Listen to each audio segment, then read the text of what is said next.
మీ నాయననే కదా చెప్పింది మాట, నువ్వు ఎట్లా మర్చిపోయి మాట్లాడినవు? ప్రశ్న.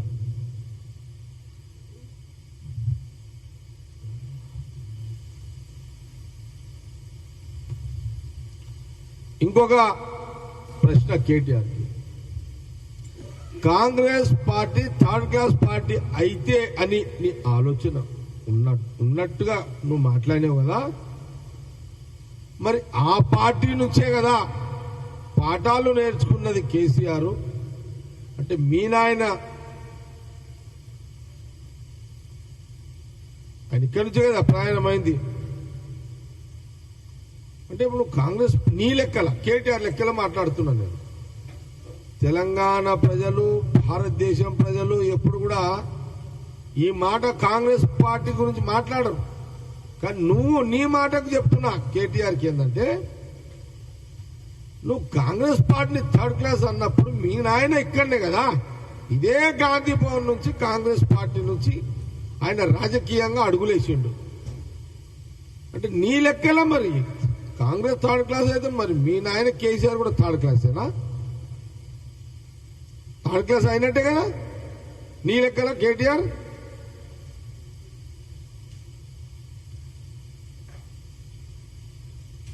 అంటే కేసీఆర్ కూడా థర్డ్ క్లాసేనా? మీ నాయన థర్డ్ క్లాసా?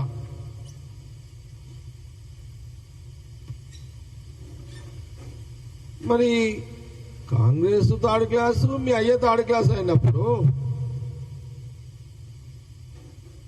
ఈ థర్డ్ క్లాసుల నుంచే కదా నువ్వు రాజకీయ నాయకుడిగా ఈ రోజు రాష్ట్రంలో కనబడుతున్నది.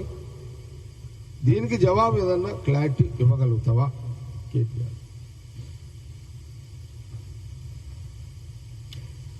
140 ఏళ్ల చరిత్ర ఉండి ఈ దేశానికి స్వాతంత్రం తెచ్చి 140 కోట్ల ప్రజలకు కడుపు నిండా తిండి పెట్టే స్థాయికి తెచ్చిన పార్టీని అనడానికి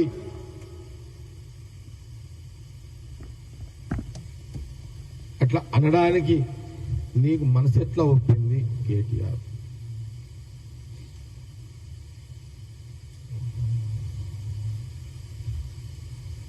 ఆనాడు మోతీలాల్ నెహ్రూ, జవహర్లాల్ నెహ్రూ, ఇందిరాగాంధీ, రాజీవ్ గాంధీ, సోనియా గాంధీ, రాహుల్ గాంధీ 6 తరాల నాయకుల చరిత్ర, వారి త్యాగాలు నీకు తెలుసు కదా.